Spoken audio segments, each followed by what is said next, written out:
خی گەورەتان لێبێت تەمەنە لە پەڕی 1920 ئەلێرەیە باسی دەسەڵاتی حاکمەکە محکەمە the rule of the court the judiciary یعنی چی یعنی قانون یا دەسەڵاتی قانون judiciary who are together called the judiciary باشە ئەڵە جەرج ئەمە جەرج عفوان ئەڵە جەرج لەگەڵ قانونا پیانەڵەن judiciary are responsible for interpreting the law and ensuring that trials are conducted fairly ئەڵێ چی ئەڵێ ئەم بابن حاکم قانونەکان تەرجمە ئەکا بە شێوەیەک یا ئەوە تا قانونەکان بەکارێنێ بە شێوەیەک کە شتەکان عدالت بێ fairly یعنی عدالت the government cannot interfere with this ئەڵێ حکومەت بە هیچ شێوە بۆی نییە دەست خاتە ئەم قانونەوە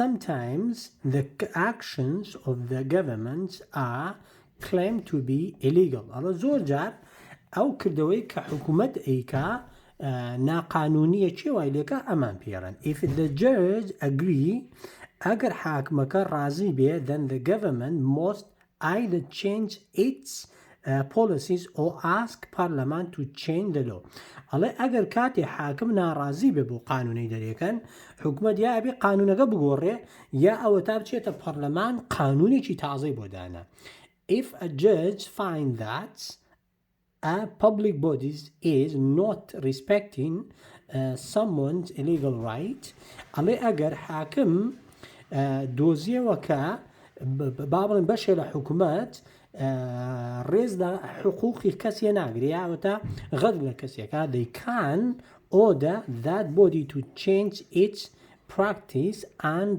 or pay compensation ئەڵێ ئەتوانن بابڵم بڕیار بدەن کە ئەو بەشە لە حکومەت حەقی ئەو کەسە بدەن یا واز لەو کردەوەیە بێنن یا ئەوە تا حەقی ئەو کەسە بە پارە بدەن Judge also make decision in disputes between member of the ئەڵێ چی ئەڵێ حاکم بڕیار ئەدا لە بابڵێن لە دووبەرەچی یا ئەوە تا بابڵێن بڕیار نەدانی دوو بەش یا ڕێنەکەوتنی دوو بەش لە بینی دوو کەسە لەبینی دوو کەسە یا دوو organization public or organization خەڵک یا ئەوە تا لەگەڵ دوو گروپە دوو organization ئەتوانێت بڕیاریان بۆ بدات this may be about contracts property or employment right or after an accident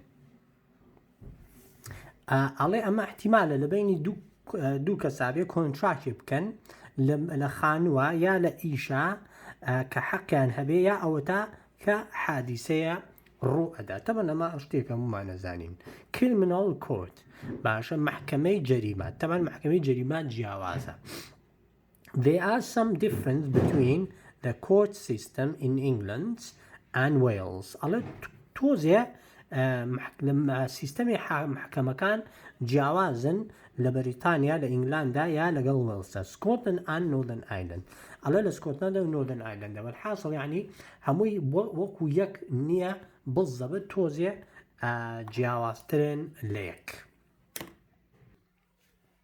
باشە جا ئەمە بەشێکە کە پێڵن Magistrate and Justice of the Peace Court تاوان ئەمیش ناوی محکەمەکانەی چێ لە ناوەکانە ئێستا دێت سەرڕوونکردنەوەی In England, Wales and Northern Ireland, most minor criminal cases are dealt with within a magistrate court باشە ئەڵێ ئەو جەریمانی کە بچووکن با بڵێن minor criminal court یعنی جەریمەکانی کە بچووکن هەمووی ئەم شتانە ئەچێتە magistrate court ئەمە ئەم بەشەیە In Scotland, minor criminal offense go to justice of the place court ئەڵێ لە سکۆتلەندا و جەریمانی کە بچووکن ئەچێتە چوە ئەم شوێنە کە پێڵن justice of the peace court باشە یعنی شوێنەکانیان جیاوازە Magistrate and Justice of the Peace GPS are member of the local community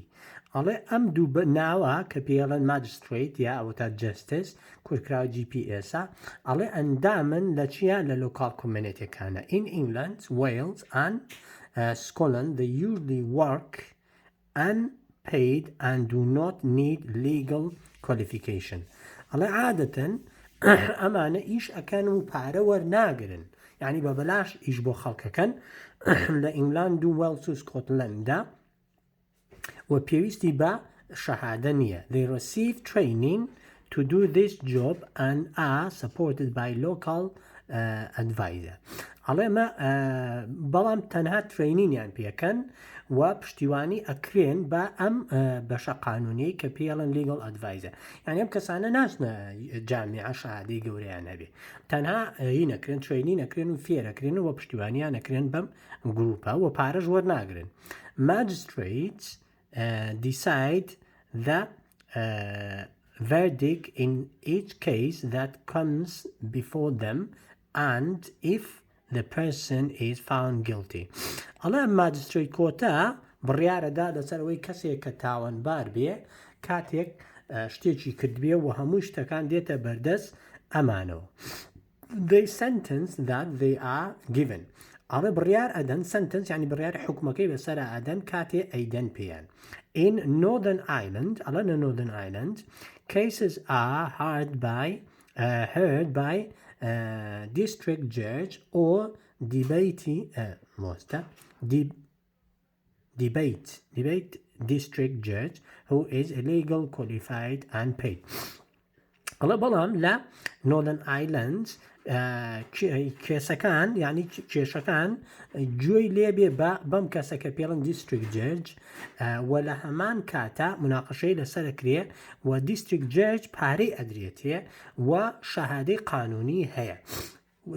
لە وتمان باسی واگە جیاوازە لەوێ ئەبێ ئەو کەسەی حاکمە شەهادەشی هەبێ و پارەش وەرەگرێ. بەڵام لە ئینگلاند و لەمانە پارە وەرناگرن بەڵام لە هەمان کاتە شەهادەشیان یە تەنها ترینینیان پێکرێڵام شتانتیکێ حاکم بڕیار لەسەر بدا بەڵام شەهادەی نەبێ لای قۆمە کولی قانون تەواوکە لێرەدا فەرقی هەیە. باشە جا لێرە باسی محکەمەیەکی تاعینێکی تێکا بەشێکی تێکە Crown Court and Sheriff Court. باشە ئەمە باسی دوو ناوی ترەکە کە پێیەکیان Crown Courtە یەکیان پێڵن Sheriff Court ئەمە دوو ناوی جیاوازە. In England, Wales and Northern Ireland باشە لەم چەند شوێنە serious offence are tried in front of judge and jury in Crown Court. باشە ئەڵێ لەم شوێنانە ئەچ کەسێک جەریمەیەکی زۆر گەورە بکە serious offence هەین جەریمەیەکی گەورە بکە ئەچێتە بەردەست حاکمەوە یا جووری و کەسانی کە دائنیشن کە پیانان جووری تقریبا 12 کەس یەکێک لە فلیمۆنی مالەوە بینی بێتان پیانان Crown Court. In Scotland, serious cases are heard in Sheriff Court with either sheriff or sheriff with jury. ئەڵێ ئەمی تەمان هەر هەمانش تەبەڵام ناوەکەی جیاوازە ئەڵێ هەچ جەریمەیە کە زۆر گەورە بێ سکۆتلەندا ئەم شەریف کۆرتە یان لەگەڵ جووریە ئەتوانن گوێی لێ بگرن. The most serious cases in Scotland ئەو جەریمانەی کە زۆر گەورە لە سکۆتلەندا such as murder یا کوشتن are heard at a high court with the judge and jury. باشە ئەڵێ ئەچێتە high court یا جووریش دانیشێ. A jury is made up of member of the public chosen at random from the local electoral registration. باشە ئەنجاڵە سی پێیج ئەوە ئەڵە جووری کۆمەڵی خەڵکن هەڵ ئەبژێرن ڕاندم یعنی هەڵ ئەبژێرن بەبێ ئەوەی کەینیان بۆ بکەن بڵێن ئەمە هەڵبژاردن یعنی ڕاندن هەر ئاوا هەڵبژێن وەکو یان سیب لە چوو هەڵیانە بژێرن خەڵکی ئاساین بەڵام چۆنیان دۆزنەوە کە ناویان لە شەر هەڵبژاردن نەبێ. ئەڵێگە معلوماتی زیاتر سی پێیجی 121 بۆ 121 بکە. In England, Wales and Northern Ireland, a jury has 12 member. ئەڵێ لەم چەند وڵاتە جووری 12 کەسن خەڵکی ئاساین. And Scotland jury has 15 member. لە سکۆتلەندا 15 کەسن. Everyone who is summoned to do jury service must do it unless they are not eligible.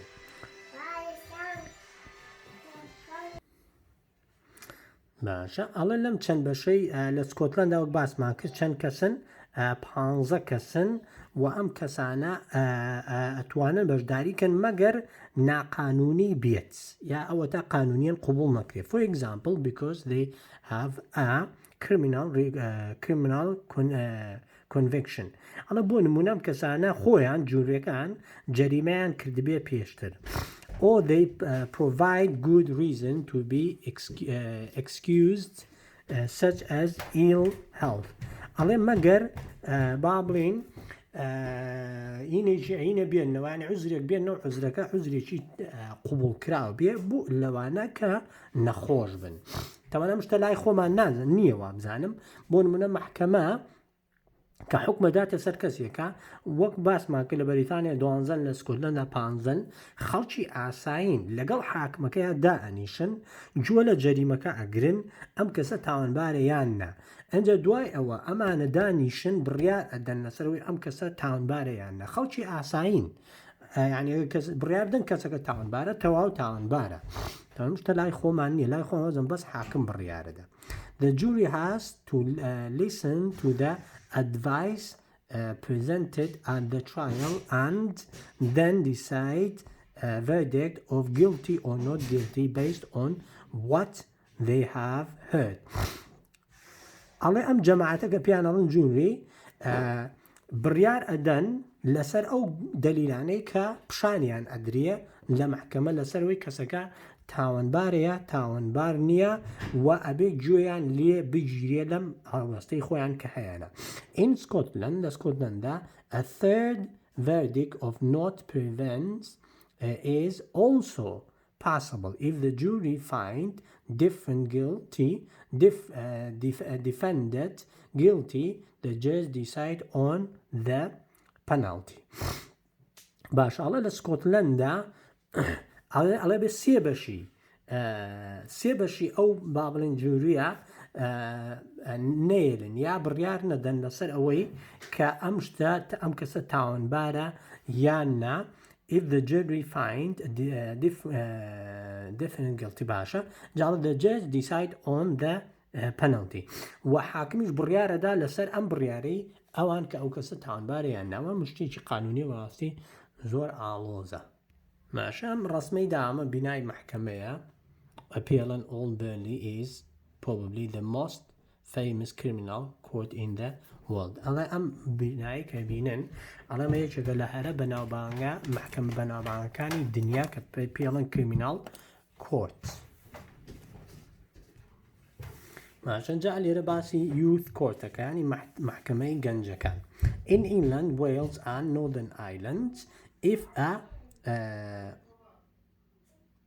accused person is age 10 to 17 ئەڵێ لەم چەند بەشەی کە ناوەکانمان خوێندەوە ئەڵێ ئەو کەسەی کە ئەکیوز یانی ئەو کەسەی کە گومانی تاوانەکەی لێکریا پێڵەن کردوێتی لە بینی تەمەنی 18 بۆ 15 بێ. The case is normally heard in youth court in front of up to 3 special trained magistrates or district judge.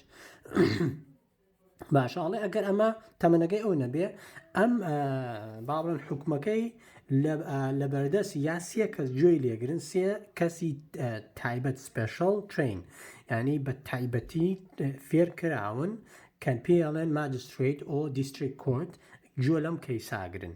The most serious cases will go to the Crown Court. ئەڵێ ئەو حکومانەی کە زۆر گەورن ئەسن بۆ چۆ Crown Court. The parents or care of the young person are expected to attend the hearing. ئەڵە چی؟ دایک و باوکی یا ئەو کەسەی کە چاوی لە مناڵەکەیە لەم شوێنە لە محکەمەکە جۆ ئەگرێ لەم شتەی کە بووە. Member of the public are not allowed in youth court. ئەڵێ خەڵکی ئاسایی بۆیان نییە بێنە محکەمەکە و جۆ بگرن. And they name or photograph of the accuser young person cannot be published in newspaper or used by other media. ئەڵێم کەسانەی کە تەمەنیان مناڵە ئاوا ناویان و ڕسمیان نابێ بە هیچ شێوەیە پیشان بدرێ لە تەلەڤیزیۆن و شتەکان والحاصڵە بێ بشارێتەوە. In Scotland, this system called the Children Hearing System. ئەڵێ لە سکۆتلەندا ئەم سیستەمە پێڵێن جۆگرتی مناڵان، سیستەمی جۆگرتنی مناڵان is used to deal with children and young people who have committed an offence. ئەڵێ بەکارێنن بۆ مناڵ یا بۆ گەنج کە جەریمەیەکیان کردبێ. Northern Ireland has system of youth conferency to consider how a child should be dealt with when they have committed an offence. ئەڵە لە Northern Ireland کۆنفرانسێکی تریان یان شێوەیەکی جۆگرتنێکی سیستەمێکی تریان هەیە بۆ ئەو کەسانەی کە مناڵن کە جەریمەیەکیان کردبێ. ئۆفەنس جەریمەیە تەمان هەمووی وەکو یەکە بەڵام ناوەکانیان جیاوازە. باشە لەم پەڕەیە کە 132 باسی چەند بابڕین محکەمەکانەکە. Court, Criminal Court. Scotland only most serious offence such as murder. Scotland High Court. Cases heard by judge and jury. باشە ئەمە لە سکۆتلەندا. اینجا ئالێرە باسی بەشێکی ترەکە serious offence ئەو باڵێن ئەو شتانەی کە جەریمەی گەورن. England, Wales and Northern Ireland Crown Court trials are before judge and jury. باشە ئەوەی کە جەریمەیەکی زۆر گەورەیە لە ئینگلاند و ئەمانە ئەچێتە بەردەست حاکمەوە کە پێڵن Crown Court و لە هەمان کاتە جووری گوێ دێگرێت خەڵکەکان باسمان کرد. Scotland Sheriff Court trials are before Sheriff or a Sheriff and jury. لە سکۆتلەندا ئەچێتە بەردەست حاکم یا ئەوەتە جاروا هەیە جووریشی لەگەڵایە خەڵکەکانیشی لەگەڵایە کە جۆ ئەگرن. Most minor criminal court ینی تاوانە بچووەکان in England, Wales magistrate courts magistrate are unpaid and do not need legal qualification. باشە ئەڵێ لە وێلز و ئینگلاند ئەم ماجستریت کۆتە پارەیان نادرێتەوە لە هەمان کاتە پێویستیان بە شەهادەش نییە وەک باسمان کرد. Scotland Justice of the Peace Court Justice GPS are unpaid and do not need legal qualification. باشە لە سکۆتلەندا تەنها ناوەکەی جیاوازە و ئەمانش لە هەمان کاتە پێویستیان بە شەهادە نییە پارەشیان نادرێت یعنی مەعاشیان نییە ئەنتیکەیەوە نییە نیە لای خۆمان. In Northern Ireland Magistrate Court District Judge or Deputy District Judge are legal qualification and paid. بەڵام لە Northern Ireland ئەڵێ جەرجەکان یا ئەوەتە جێگرەکانیان ئەبێ شەهادەی قانونیان هەبێ و لە هەمان کاتە پارەشیان ئەدرێتێ. وەڵی سەیرە عجیبە تاشتەخت زۆر بزانی شت زۆرە پێویستی باشە. Youth Court in England, Wales, Northern Ireland Youth Court باشە where accused is aged 10 to 17 باشە case heard by up to 3 special trained magistrate or district judge. باشە ئەڵێ لە ئینگلاندا ئەوە ئەوازمانکردەوەی تەمەنی ئەو نەبێ حاکمەکان فێرکراون و سیانیشن یعنی وەکوینەکان تنین. Most serious case go to Crown Court. ئەڵێ ئەو جەریمانەی کە زۆر سیریەسن ئەچن بۆ Crown Court. Parent care are expected to attend. ئەڵێ دایک و باوکیان لەوێ ئەبن. Close court public cannot attend and means photos name photos cause cannot be used in media. طبعا ئەڵێمە ناوشتەکانیان ڕسمەکانیان نابێت لە میدیا بدرێت پیشان بدرێت کە مناڵن. Scotland Children Hearing System is used. ئەڵێ سیستە و سیستەمە بەکارێنێ کە بۆ مناڵەکانن. Northern Ireland only youth conference system used to consider punishment treatment of children.